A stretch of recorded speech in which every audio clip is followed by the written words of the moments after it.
Welcome to Speaking Sports. I'm your host, Razorback Dave. Today we're talking about what happened at the end of the Tennessee Ole Miss game and why, and what really needs to be talked about. Stay with us.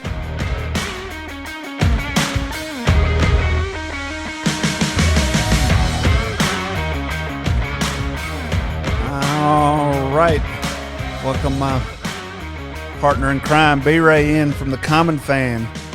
What's up? What's up? Did you watch the end of that game? I did. It took an hour and a half to play 4 minutes, it seemed like. And because someone was down hurt, which is a whole another episode about these games. Oh, yeah. I'm going to add that to my list of stuff. And secondly, the fans started throwing things on with a minute to go. Well, I quit watching. Mm-hmm. And I didn't even realize that they had delayed the game.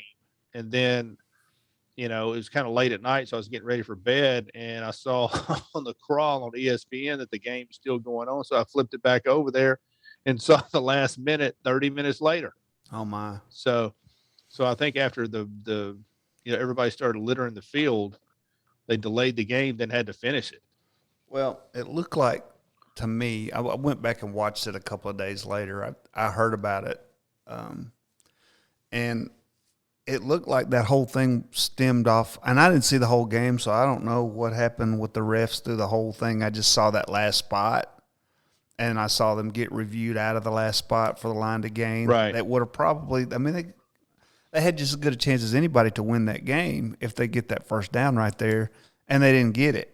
And it mesmerizes me how they have so many cameras everywhere, but then when they're going to make a controversial call like that, there's only one camera angle that you can see. Now, anybody could see that the point of the guy's elbow. I don't know anybody that doesn't carry a football with 3 points of pressure on the tip, tucked in right here, close to the chest. Right. All right, so you got to assume that from the tip of his elbow, the ball is somewhere between the tip of the elbow and up here, length of the football, right, somewhere in. The tip of his elbow made the line to gain. You can see that in the video. Made the line to gain. He had the first down, and they chose not to give it to him. For whatever reason, they chose not to give it to him. Now, and this is what I don't understand. In the pros, I believe, they're allowed to interpolate angles based on multiple cameras. So if you've got a guy going down from behind and the camera's behind and his knee goes down, but you can't really see where the ball is, but then they have another camera on the other side that you can see where his knee and the ball is, but you can't see another angle that they can say, well, based on what we see on both angles, we know that he made the line of game. yeah. And I don't know if Tennessee's got a older stadium that's just not conducive to televisions, but there was no camera on the opposite sideline because all they had was the up high version of his back. They didn't have they had a straight down from the end zone version from his backside, but they didn't have a camera on the side of the field that the ball was on. Yeah. And so my whole point is either do it or don't do it. If you're not going to have enough cameras to see everything, then why bother? Well, I'm not even prepared to say that they didn't have the camera angle you're talking about. They just never showed it. Yeah, then that's another thing. Because you don't get to see what they're looking at in Atlanta because they don't make that call on the field anymore. They make it from Atlanta. They have a control feed back to Atlanta. In fact, I was in Razorback Stadium whenever they had a review. They showed every camera angle up on the – and that could have just been a screenshot, but it looked like there was like 10, 12, 14 camera angles on a game like that, and there wouldn't be that many enough camera angles in that ball game. And it was – here's the other thing, though. It's clear – was there not a referee on that side? Oh, yeah. Why is he why is he not making the right call? Why did he slide it back there?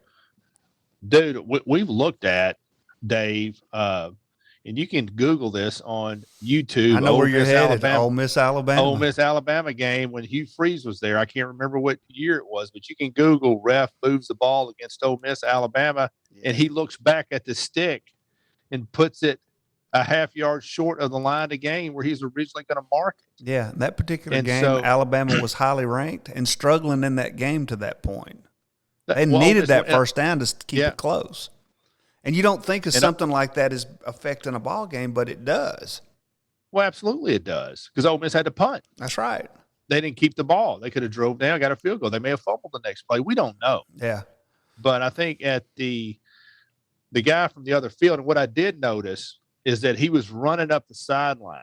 He's on the line of scrimmage watching for a legal man downfield, I'm guessing. Or and somebody then when running out of bounds, ineligible. Yeah. Illegal then touching. when a guy caught the ball, you can see the side judge running down the field trying to mark it.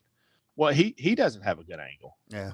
And so it goes back to my whole point is that if we're going to have the rule, and then you have to make all cameras available. And like you said, who chose not to show that angle if they did have it? I'll be interesting. I'm going to watch a UT game before the year's over. And if they show a camera angle from that side, I mean, I want to know how you can have supposedly the best football conference in America and the worst referees.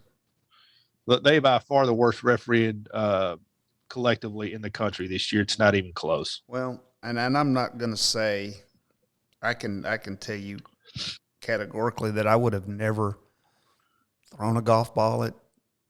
Oh, I wouldn't have. At Lane Kiffin, I would have never thrown cups and stuff on the field, but I understand it because I'm sitting in Razorback Stadium watching the Auburn-Arkansas game Saturday morning, and you can go back and look at some of those. I mean, a pass interference against Arkansas when they had a stop, ball 7 feet over the guy's head out of bounds, they call pass interference. Ball's uncatchable. Yeah, that's right. Stuff like that.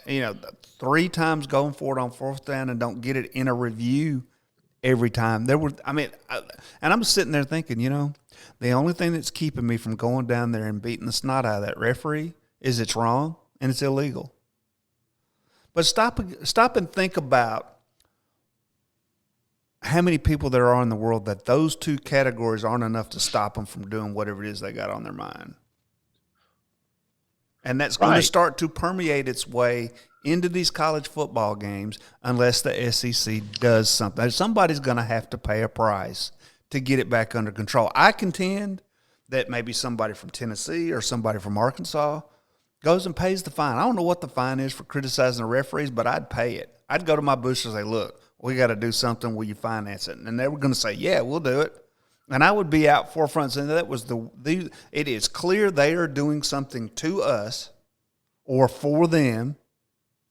And that's if you follow the money, just throw it out there. And I think too, you remember when Lane Kiffin used to talk about when that year he spent at Tennessee, mystical flags. The mystical flags come out, and they do, and they do, and I think this is what's changed. I think since we grew up going to college football games, there's no jumbotron, there's no cell phones. That's true. There's no, you can't. You didn't know what was going on. You kind of had to go with what was happening in the stadium. And secondly, sporting events used to be for entertainment. The only reason now they're for money. It's entertainment for money. Back in the old days, it was like, oh man, a college campus, alumni come back. We win a few games, lose a few games. Everybody go home happy. We win a conference championship every few years. Everybody was happy. 10 bowls, 12?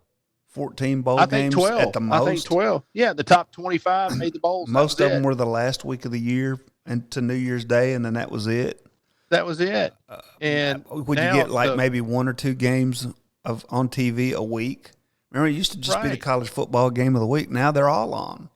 You got ESPN Plus and CBS Sportsline. You can watch every game out there.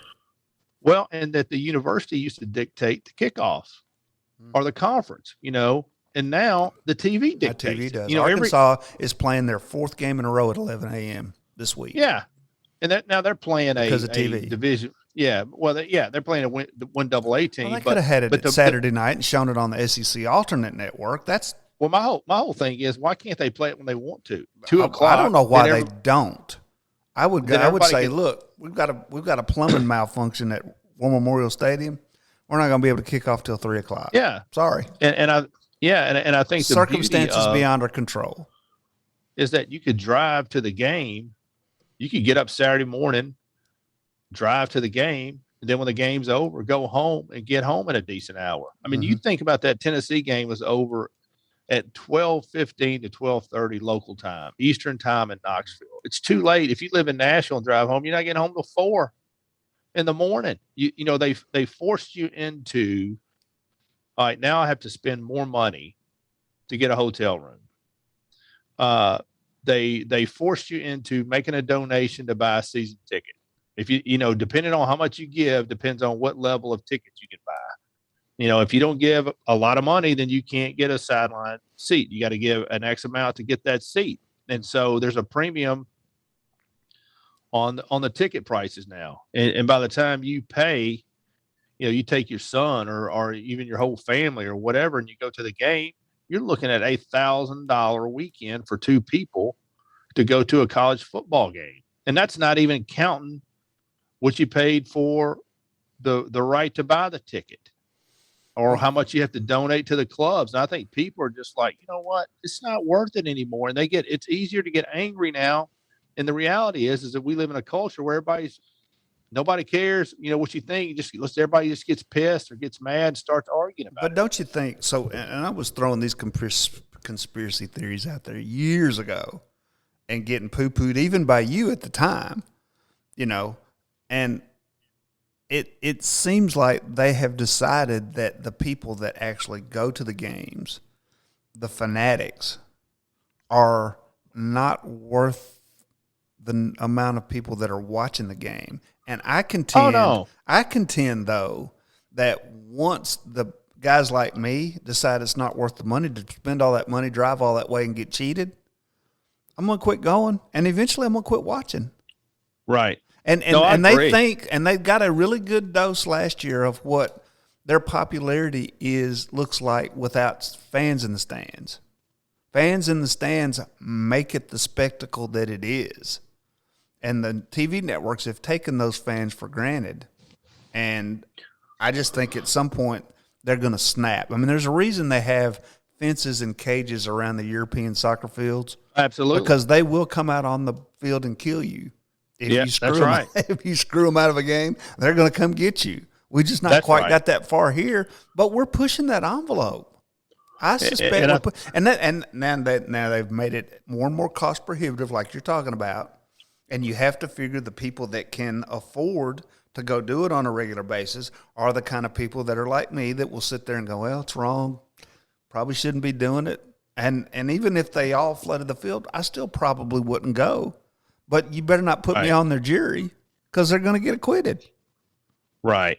The NCAA in college football last year, they proved what we've known for a long time is they don't care about the fans. I mean, they're playing football games in empty stadiums last year, trying to fulfill TV commitments. That's all that was about. It Oh, yeah. wasn't about anything else other than filling that TV commitment to get the money that they want to get. Now, the TV networks where they got screwed is they put in, I think in the NBA and NHL and so forth, where you have a lot of games, there's a minimum requirement. Once you hit that minimum requirement, you really don't have to play anymore after that. And so they were trying to because they were losing so much money on not having fans in the stands that they decided to try to play without fans in those empty stadiums or whatever. And that just shows you they really, the fan is not the number one priority anymore. It's the TV network. What are we going to do to make those people happy? And they, on some level, you got to think they're involved in all of this. And from, I think, down to who gets into the playoff to what angle are we going to show on TV during the instant replay. If we don't show the other side, then, you know, that gets into the whole other conspiracy theory. Like, why aren't they showing the other side? There's got to be a camera there. Well, you would think there would be a camera there, but why aren't Yeah. they showing it? I know it. All right, we're going to take a quick break. Powered by the AvCare RNS. Here's a word from KRT. We'll be right back.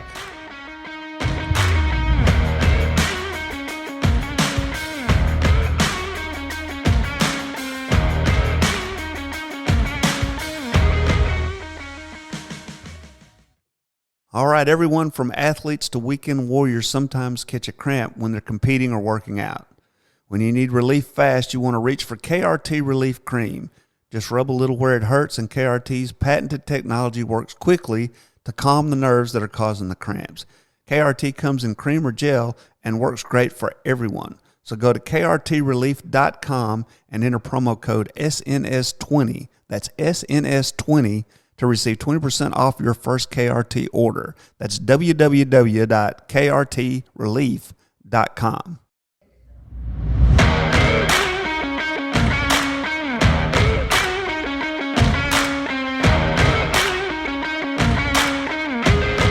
SNS20 is your promo code, krtrelief.com. You're listening to Speaking Sports. Razorback Dave and B-Ray coming to you from the AvCare RNS studios. And I'm not sure who we're criticizing. I'm criticizing the league. I'm criticizing the television. And while I will sit here and tell you all day that it was wrong to throw stuff on the field, it's wrong to throw golf balls at Lane Kiffin, I understand it. I'm surprised it hasn't happened more often. And people forget this country was founded by a small group of people that a big group of people pushed too far. That's right. Think about that. Our roots, our heritage, everything from George Washington all the way to here came out of somebody, the big guy, pushing their will on just a small group of people that were mad and they weren't going to take it anymore. And if they think that this is never going to happen at a college football event or even a pro football event, I don't know if they care about pro football as much as they do college. I think it's just a different animal, but that's for another show. Well, my point is, and I'm interested to know what you think about it, at some point, and we've talked about this probably for the last 10 years, it escalated more Saturday night than I've ever seen it. And now take that enthusiasm and meld it with the type of enthusiasm when the fans decide to come on the field and take the goalpost. After the game, it's a big fine. Those little guys in the yellow jackets are not stopping 102,000 people they want on the field. I don't know what their contingency plans are for it, but somebody better start thinking about what they're going to do if they're going to stay on the path that they're on. I don't know why it matters so much to people who wins what game. I think it plays out like it plays out. We get what we get. It's kind of like that in the NFL. They may control it to a degree, but I don't think they go out of their way to control it. It is what it is. Otherwise, some of these teams never make it to the Super Bowl or to the playoffs or whatever. I just think that it's a deliberate act, and they have motive. Money's the motive, and they're about to take it too far. Yep, I agree. So what do you do? I think the only thing we can do is to stop it, is quit watching it, and we accepting it. And I think the challenge is, why does Arkansas, Ole Miss, Tennessee at this point, South Carolina, why do they just take it every year and they just back in there and get their check? They've told them that you need us to survive more than we need you. And so therefore you're going to take you're going to eat what we tell you to eat, and you're going to be happy about it. And you're not going to say a damn word. And, I think you saw it with a lot of these coaches now get 2 years and they're out of there. Pruitt, Chad Morris at Arkansas. I mean, Chad Morris's last year at Arkansas, I mean, the stadium was a third full on senior day. He shouldn't have been there in the first place. No, I know, but I mean, at the end of the day, people are just like, you know what? I'm not going to pay to go watch this stuff. And so they fire the coaches now every 2 years. And I think at some point it's going to get to be where people will eventually just say, you know what? I'm not going to waste my time to do it anymore. I got too much other things going on. I'll flip it on the television, check out the score, see what it is. But, Well, and I yeah, think that's one, if it ever gets out that the schools are complicit with the league, I think they most definitely are. then yeah, it will be over for them. Yeah. I think they are. But At the end of the day, they do need the other schools to survive, and even they not only do they need the schools at the bottom of the conference, they need all the other schools too. They need all those other fan bases to make the kind of money that they want to make. I still contend that if they strip this thing down to about 36, 40 teams in one division, all the branded teams that that they love to put. I mean, you notice they got Ohio State back up in there now. oh, they're They've let them 5. Yeah, they're inch. back Yeah, up. they're Yeah. inched Oh, up. yeah. Alabama only dropped to 4. It's a branded team. They're going to keep them Right. right there within shooting distance of the playoff Right. That's right. because they think guys like me want to see Alabama. I don't. I don't want to see Ohio Right. State. I would rather have seen. I'm pulling for Cincinnati. Right. I'm Me looking too. for a have not to get in there, but we'll see. This is going to be a big year for them to decide how far they want to go with it. Because if Cincinnati's sitting at number 2, wins out and doesn't make the playoff, They're in. I think it's Cincinnati's over. going to be in. I think there's no legitimate. They don't have a legitimacy anymore if they don't let Cincinnati in. Well, Cincinnati's going to get in because technically they're a Big 12 team. If you think about it, they're going to be joining the Big 12, so they're a Big 12 team. So this is going to help the Big 12 because Cincinnati's getting in. Yeah. And so Cincinnati wins out there. I think they're in definitely because of just the flack overall that the committee has taken over the years. And not that they really care because they kind of switch it up anyway, I think. But I think Cincinnati's in if they win out. Yeah. So, and I think the loser of the Georgia game, Alabama game's out. I mean, if Alabama loses, SEC's not getting 2 teams in this year. They but if Georgia loses, if Georgia loses to Alabama they'll drop behind Alabama. Yeah, that's right. Alabama will move up to second or third. Unless Alabama takes another loss. They're not out of the woods yet. They could still take a loss. I agree with that too. I agree with that too. So you said something when we came on about players getting hurt or being hurt or whatever. That's going to be another big topic for discussion that they have let go on. I think it's ironic that Lane Kiffin has come up with the antidote for the offense that he has championed all these years. Yeah. And I saw a figure. Did you see it? Because I don't remember the exact number, but it was 28, something like 28 injuries in the Tennessee game. Molly's nodding her head at me. It was 28 Ole Miss play stoppages for Ole Miss injuries in that ball game against. At the end of the game, literally in the last 10 minutes, after every play, somebody was laying on the ground. In Tennessee too, they had their share of people laying down when Ole Miss had the ball. But it was they're going to have to do something. And I think the game was going on 4.5 hours. Mm-hmm. The players are tired. You get hurt in football when you're tired or you're loafing and you're not doing what you're supposed to be doing. That's when you get hurt. And those players are gassed. They're exhausted at the end of those games. And so it's not shocking to me that players are going down. But I'm telling you, for every play, it seemed like for the last 10 minutes of the game, they stopped the play, the game because of somebody's laying on the ground. Molly, and my producers give me the accurate number. It's 23. It was 23. And Tennessee had their number 2 that hit the turf too when Ole Miss had the ball. It wasn't just now everybody's going to start doing it. And you're right. It's going to make the game long. But if they're going to have to do something drastic. Like if you go out for an injury, you're out until change of possession. Yeah, I agree with that. Because that Chad Campbell, that middle linebacker for Ole Miss, went out 3 times on one series. Yeah, and I don't understand why it's not, health-wise, that's probably not a bad rule anyway.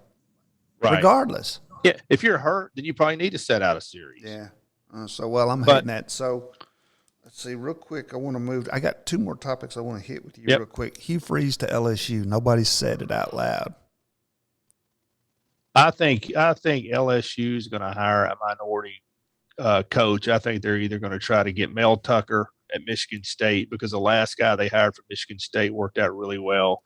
And I think they'll go after James Franklin.